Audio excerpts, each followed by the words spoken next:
But I'm actually really upset right now because I don't know where my Super Nintendo games are. It's actually really like all my expensive ones. So what are you talking about? You told me that you have multiple games worth thousands of dollars. Oh no, it's like the games are like total like worth that and stuff like that. Oh, okay. Yeah, so you you finally figured out that like people started retro gaming during the pandemic was pretty much a mirror of like maybe a less extreme mirror of the trading card game like frenzy. Like many retro games during the pandemic just went absolutely nuts in terms of price. I'm actually getting concerned because like I have a goal at one point to get all the Super Nintendo games. I know that's like 745 games, and like even 2 years ago the price of that would be like $20,000, but now it's gonna be like some shitty like Super Mario World is gonna be $100 soon, and I'm scared. Well, the difference is that the video game market is absolutely being manipulated by a few parties. True. I think we've talked about this before, and I think you saw did you watch that Karl Jobst video or no? I did not watch that video at all, even though I'm like, hey, it explains the whole entire situation. Hey, I found this cool tweet. Can you do research? I won't do any research, and you showed me this cool video to do research, but I'm like, nah. I'm just uncooperative entirely. It's like literally like a whole fucking thing. So the thing is, I know what the subject is talking about because I saw it in the news. I didn't realize they were connected. So for those who have no idea what we're talking about, which why should you? Basically, Super Mario Bros. I think it was sold for like $100,000 or something, and then Super Mario 64 sold for like $1 million. I don't know the exact numbers. It was like in the 7 digits and so on and so forth. But the problem is if you look at who's buying it, it's not collectors, it's investors. And then if you track these investors back to the roots, you notice that they all have ties with the people who run the auctioning Heritage Auctions. So you are basically accusing them of the same thing as PWCC from last week, shill bidding. No, well, so no, it's worse than that. So I really wish you watched that video. How dare you ask me to watch a video for the purpose of this podcast? Rewind everything back to the very beginning. So this what happened is... This video is 52 minutes long. Jesus Christ. Yeah, that's why I said watch it like in the background while you're like doing other shit. It's like super passive. It's like it's probably one of the best videos I've seen all year. So I could say like, oh, I watched it, but I barely understood what it was talking about. Like slightly better than what I'm currently saying. It's like... It's literally like it goes so deep. It's actually insane.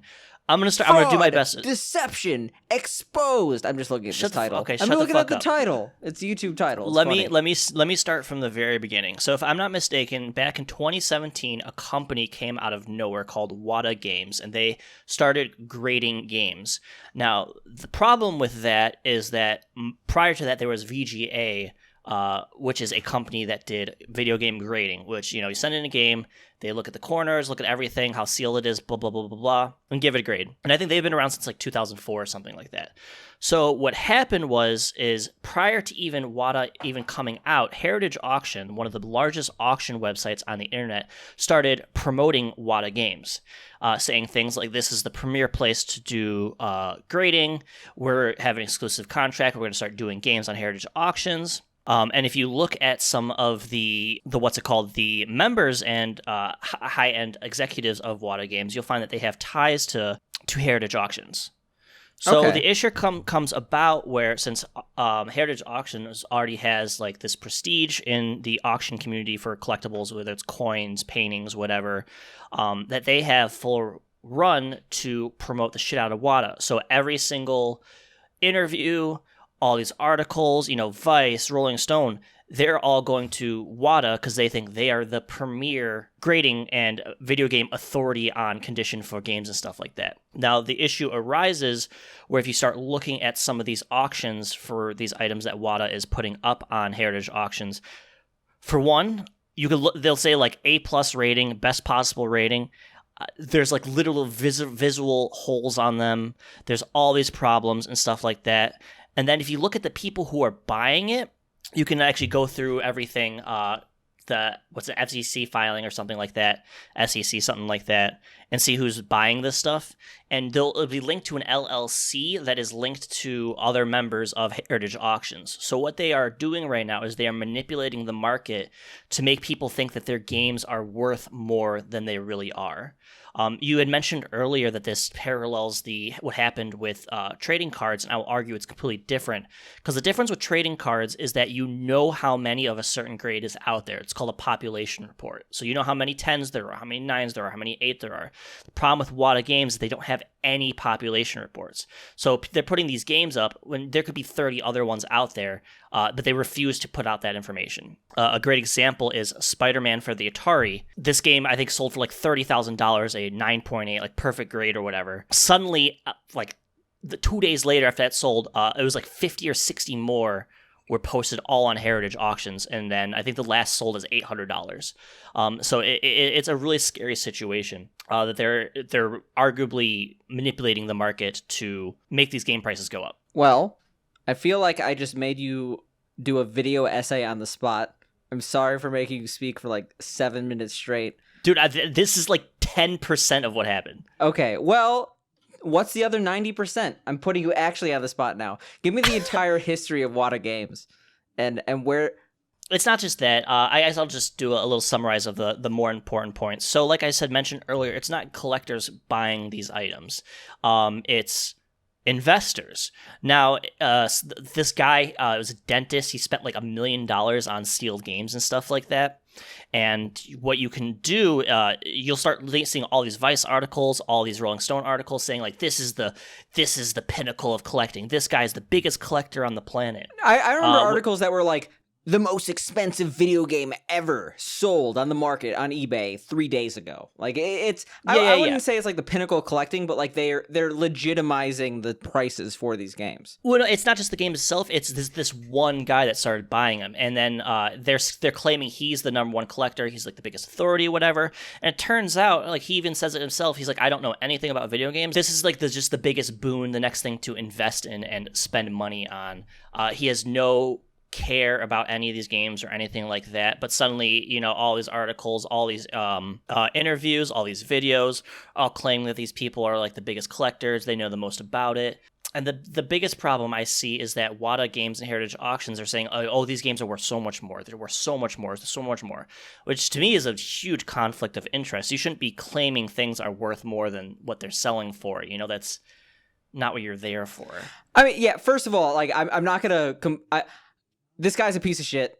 He's manipulating the market entirely, but I'm not going to disagree with him and say that video game retro collecting is not like the next Pokemon trading card game. I think especially as we get into like disc rot and like what is the other type of rot? Basically, as games stop working copies of games I think are going to actually be like a big collector's item to the point where like I feel like have you ever seen the price disparity between a copy of Pokemon Gold or Silver with a working battery and a non-working battery?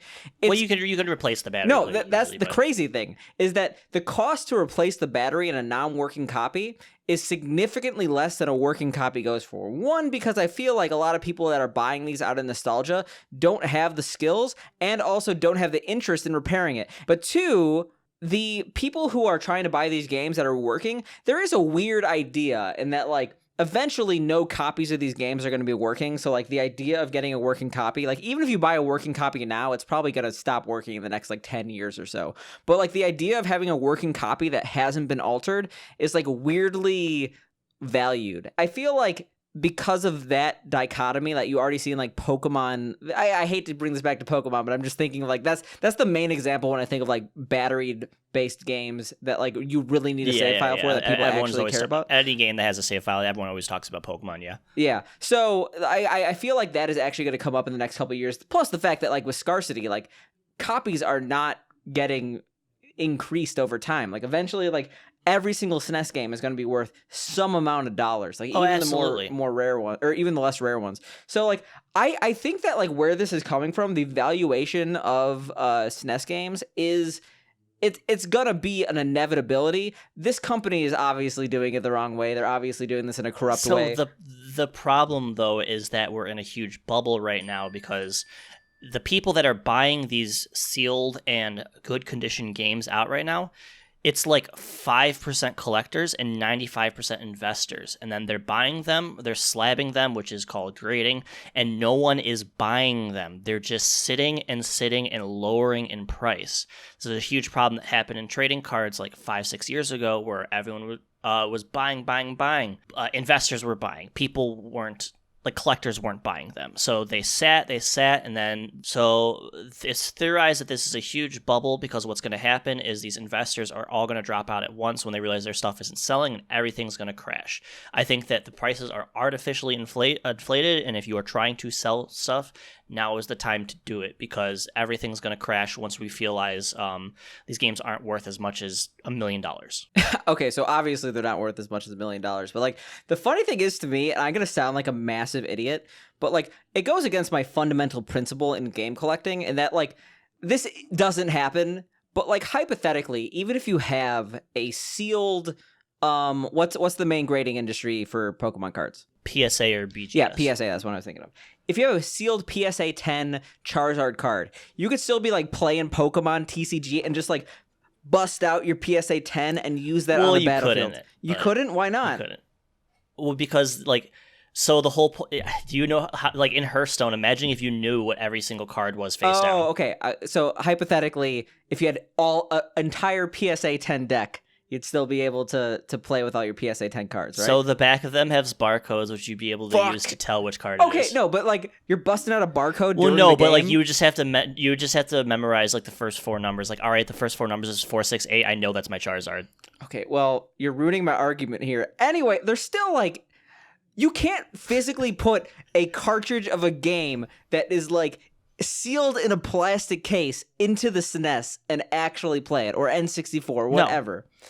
And therefore, like, I feel like so the fundamental difference between the TCG market and the retro gaming market, at least right now, is I feel like the vast majority of people who are doing retro video game collecting will at some point put the game in the cartridge slot.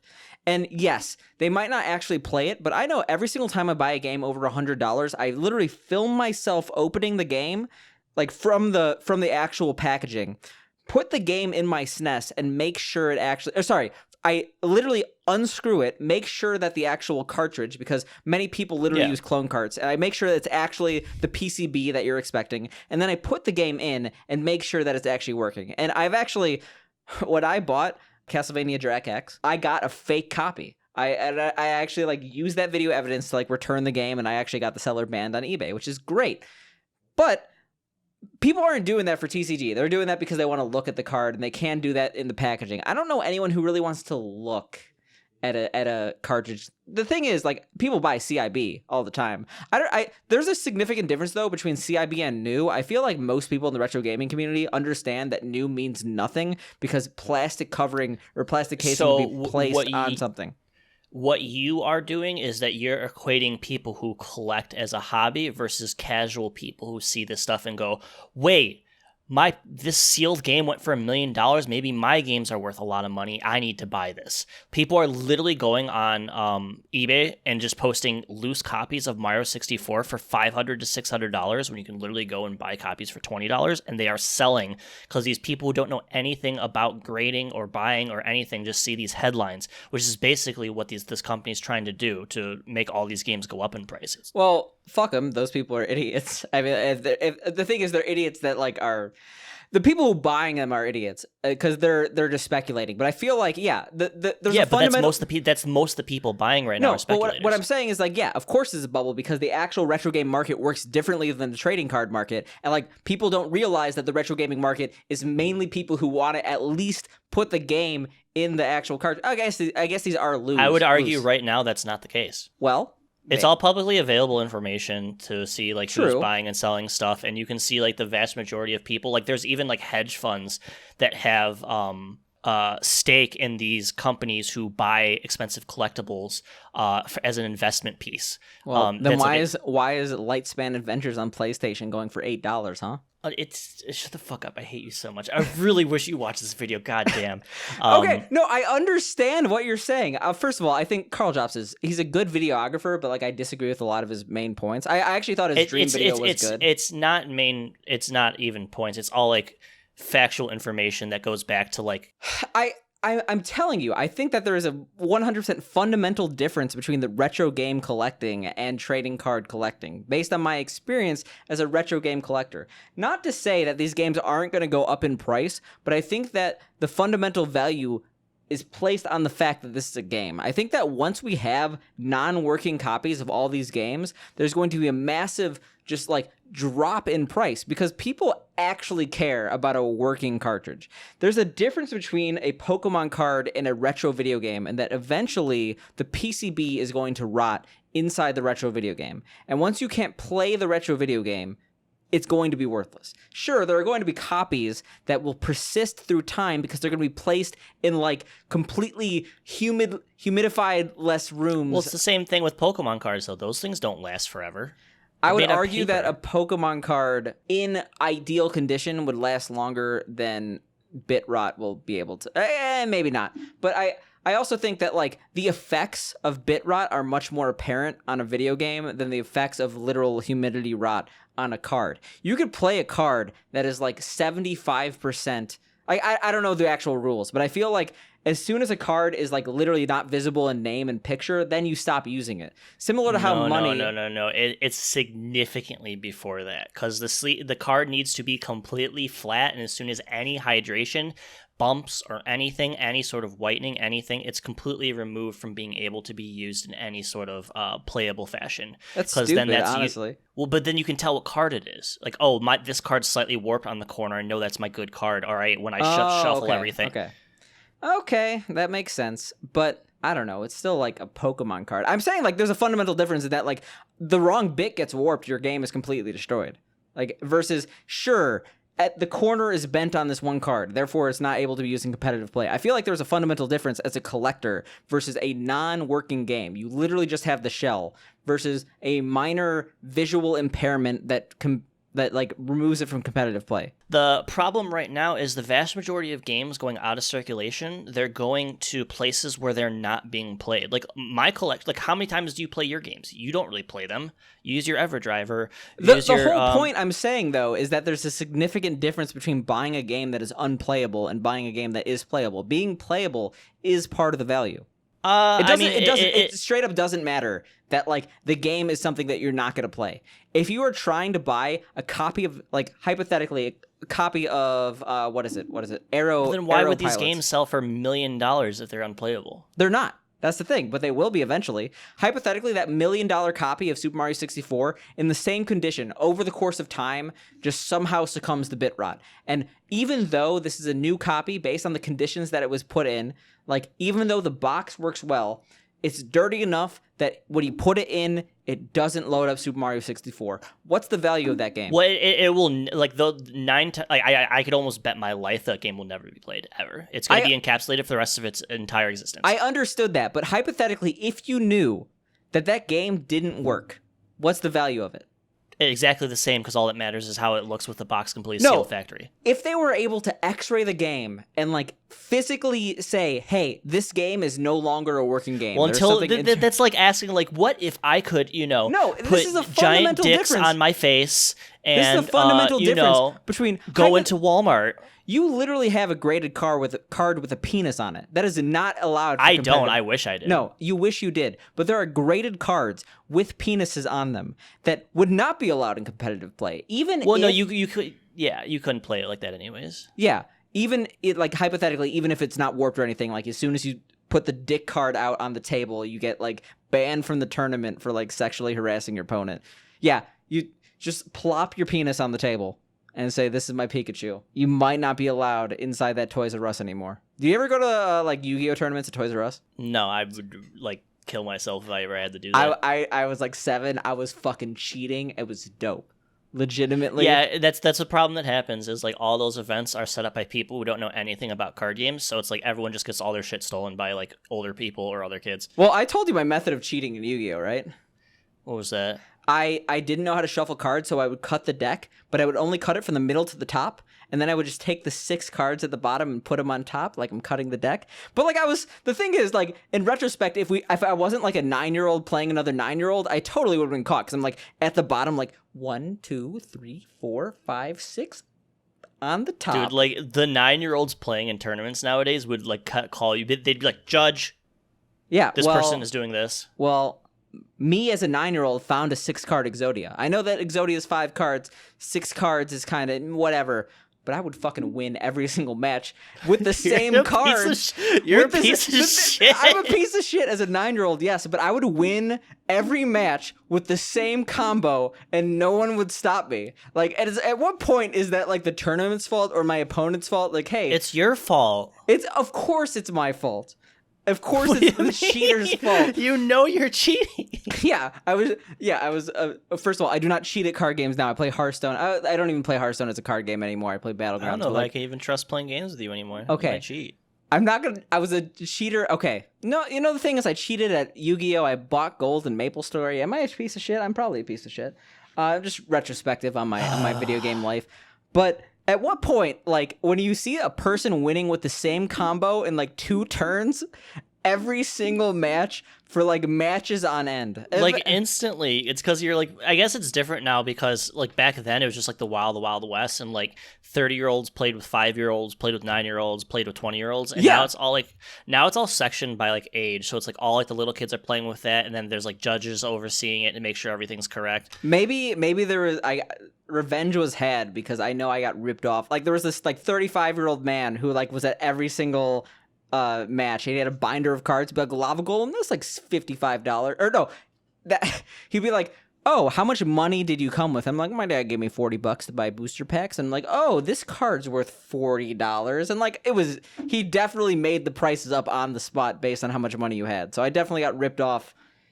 So it's okay. I got ripped off, but in exchange, I won every single match that I was able to cheat successfully. There were times where I didn't count correctly, and I wasn't able to cheat due to the fact that I just was bad at cheating. So maybe this is all okay. Back to the conversation. If I put out as a 9-year-old a penis carved card, I probably would have got banned from play faster than cheating literally every single game in my tournament career as a 9-year-old. So Probably. The fact that was graded shows that like the grading process is not about playability. It's kind of irrelevant of playability. At the same time, no, yeah, it has nothing to do with playability. It's just the condition of the card is like a collector. It's a collector's. There's a difference between collectors and playing. Once you get to the realm of grading things, you don't give a shit about playing it. You're just collecting it to collect it. I guess, but like that's weird from a video game aspect. Hypothetically, if you have a brand new complete in-box game, you're not as a collector going to make sure that the game inside works. Hypothetically, you have a disgruntled factory employee. He scratches the theoretically shit. there could be no game inside of there theoretically. Yeah, theoretically there could be no game inside there, or there could be a game by a disgruntled employee scratched up the shit. It can't work at all. Hypothetically, if you're able to X-ray that and see the scratches on the disc that would make it unplayable, the value of that would plummet so hard. But like what I'm trying to say, the whole argument here that like I've been trying to say for like the last like 20 minutes, holy shit, is that like the ability to play a game, especially a loose game. We're discounting the new game argument here because like the new game argument, it's a black box. You have no idea what you're getting and it's never going to be played. But a complete in box item or like a loose item, if those ever get graded, the ability to play it will probably increase the price tenfold. Hypothetically, if you have a game, Super Mario 64, it's in perfect condition, PSA 10, but you actually put the game in there and it's like, yeah, this game is damaged beyond belief. I don't know how that would be PSA 10 in that case. So it's like I said though, like once it's encapsulated, it's irrelevant because you can't you break the seal, it loses all value. But as part of the sealing process, they have to test the game. Well, they don't grade loose games. They never will. That just isn't a thing. Then I don't see how they're gonna actually grade the retro game market. Like legitimately, like 95% of sales on the retro game market are it's loose games because it's because laymen just see all these articles. Same thing happened with Pokemon cards, and same thing with every other hobby. Same thing happened with coins. Coins happened in the 80s. There were all these. Why my phone is fucking going nuts. In the 80s, there was a problem with coins where they were the grading services came out of nowhere and started grading coins, and all these coins were like thousands and thousands and thousands of dollars. And what ended up happening is that no one was no one was buying them. People were just like getting them graded, just people were investing in them and stuff like that. And there were all these articles saying like coins are worth more than gold. They're worth more than this, more than that. And then one person started selling. Like I think it was like Goldman Sachs, like all these other investment firms were like, "Oh, we have all these coins, invest in us. Like your thing will go up in price forever." One person sold, and suddenly all your coins are worthless. There was hundreds of thousands of dollars in. Thank you. There were hundreds of millions of dollars in lawsuits from all these things. There were official, laws put into place. There were coins that were graded. There were special funds put in to prevent this from ever happening again. What's actually really funny is the person who was at the center of all this, who caused all this, who started all this grading, is the same person who runs Heritage Auctions now. Well, shit. I mean, obviously there's conspiracy here. Obviously, like... Well, there's no conspiracy, is he's doing the same thing again. Okay, by conspiracy I meant just fucked up shit. I guess, like, synonymous with me, conspiracy means just, like, devious shit going on. But, like, there's a difference between coins, which, like, you're not getting a brand... Like, who is selling... like a roll of coins, probably someone, but that's not the coins being sold. So mind you, this was the 80s. This was before video games. Yeah, no, but what I'm saying is there's a fundamental difference in that, like, the coins, they're gonna come loose or they're gonna come in a roll, which people definitely don't care about. They actually care about the actual quality of the coin when people first. say collectible coins, they're talking about coins from like the 1800s and Yeah, like but 1905. those are like, loose coins. I'm saying specifically the value in a video game. You can't have it brand new in order to tell the actual value of it. It's a fundamentally different proposition than coins and trading cards and pretty much everything else in this realm. Because once you actually can test the video game and see that it works, that's where, like, the whole value in a video game is the video game. It's not... The packaging is important for a collector, but hypothetically, if you don't know... like. There's I guess I completely disagree. Like, a lot of people just collect for aesthetics. They collect for aesthetics, but if they knew that their video game didn't work, that would be a completely fundamentally different question. Like, they wouldn't want that video like game. They you want don't a know new what you version of that. it's like one of those things like you don't know what you don't know. So the whole crux of this argument is that I'm saying video game collecting, like people who are actually buying video games, are fundamentally different. Like, yeah, there is a massive collection aspect, but like the people who are collecting them are at least like testing their products, and that newer video games are sold at a significantly lower rate than complete in box, and that's not necessarily because there aren't as many new video games. Actually, if you look on eBay, recently sold, like, that's just because there's less of them out there. No, like, if you compare the amount in circulation to how many are being sold, they're way, way more. Like, every single sealed and new game is being sold right now. People are literally going to conventions. Mind you, what's actually funny is that the Wata people were going to game conventions, and Pat the NES Punk was actually watching them go table to table buying every single sealed game they possibly could before opening up Wata. They were going with Heritage Auctions people. First of all, like, the sealing process on a new game is fundamentally screwed. Like, it's so easy to fake a brand new game, like, compared to like you're wrong. It's not. You're wrong. You can't. Like, it's people say the same argument with like factory sealing is completely different because it's like there's just a million ways to tell like how to get like the exact like pictures. Like, no one is spending like the machines they do this with are millions of dollars. Like, they're not spending millions of dollars to seal like a $30 game. You know what I mean? Like. Maybe I'm wrong on that, but like I will say that like complete in box, I feel like is more valuable to a lot of collectors than necessarily new. Like, I think complete in box is way cooler. I think the whole sealed video game thing is fucking stupid. That's, like you said, that's what I'm trying to say. Like, I agree. I made one bad point, but like the whole money behind is that sealed. Anything is going to be worth more. It's like, for example, like in Pokemon cards, if you have a sealed factory sealed booster box, there are cards in that set that's like maybe $400, but like if you have the box of 36 packs sealed, that box could be worth $25,000. Yeah, that's why what's his name, Jake Paul, like spent like $25,000 on a booster pack, right? Yeah, exactly. So it's like it's worth, and it doesn't matter what it is across any hobby. Anything sealed is worth more.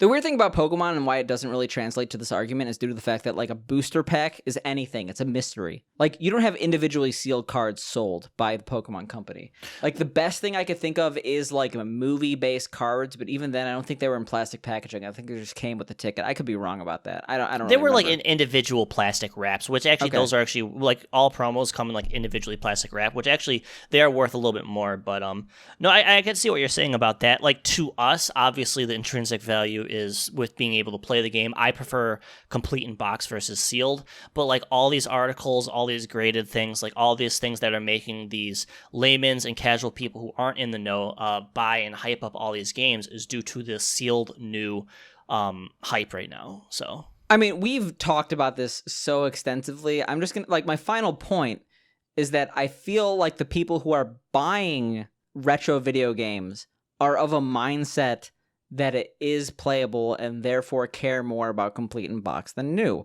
You are saying that the hobby itself is being taken over by investors who don't give a shit about video games, and I understand that. However, I feel like the fundamental difference between video game collecting and other collecting art forms is going to make this bubble pop faster than the bubbles that will inevitably pop in trading card games, and I guess that already popped in coins. I think that coins are still relatively valuable, but I think that, like, retro video gaming is different.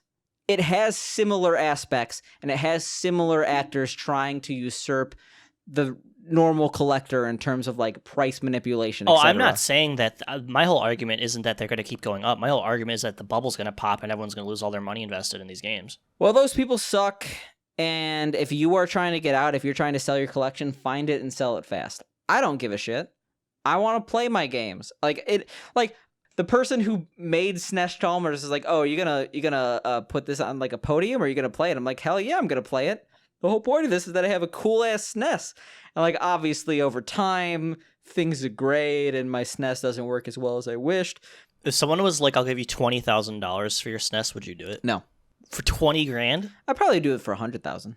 Fucking Christ. No, like, legitimately, Zoki doesn't do shit anymore. Like, I came with him for another project, and it did not work out. I'll say it on the podcast. I wanted to make a Guy Fieri-themed SD to SNES with, like, the flames and, like, him on the top, and he said he was not interested, which, I mean, I guess that was the worst idea of all time. It would have been amazing, though. It would have been amazing, but he didn't want to do it. And I was like, oh, I'm Picante, so I want the flames, but I also want the Guy Fieri, because... but... Like, I don't think he takes on many projects at this point, and there aren't really that many SNES or custom SNES makers. Like, Yeah. I feel like that is a lucrative business. Like, it was weird because, like, I don't want to get too deep into it because I respect him as a person. I know he has, like, some secrecy, but, like, he had to get new equipment to specifically make my SNES, and then, like, shortly after, he didn't seem like he made that many more SNESs. He's made a couple. It might be a products. matter of, like, the materials and things you need to use to make it look good are, like, actually, like, really, really difficult and specific. Because I know, like, this is the Super Nintendo at a glance, it looks kind of porous. So to make yours look so smooth and stuff like that, they probably got to do, like, a bunch of extracurricular shit to, like, make it look really nice. Granted, I'm sure someone else could do it, but I imagine the difficulty behind learning to do that and the amount of money you would have to spend to actually learn that skill is probably prohibitive. So I want to say I actually legitimately do not know the methodology and how he did this, and therefore I am not giving away his secrets because I legitimately just don't know. But, like, based on what I've seen in, like, the world of, like, graphical printing, I think he does that, like, water technique. You know what I'm talking about, where he, like, dips it? Oh, the water dipping, yeah. Yeah. But, like, that I is... mean, it is the coolest looking Super Nintendo in the world, though. Yeah, so I'm kind of cool. And I genuinely apologize. Like, Zoki, I respect you, and if you're somehow listening to this, which I highly doubt, like... I'm adding them on Twitter that I'm still banned from. Yeah, don't do that, because I respect... I honestly don't want to give them more press than they... If I'm wrong, I'm wrong. I appreciate what you've done, and I'm not asking for anything from you, so don't... Yeah, therefore, whatever. Let's let it fizzle out.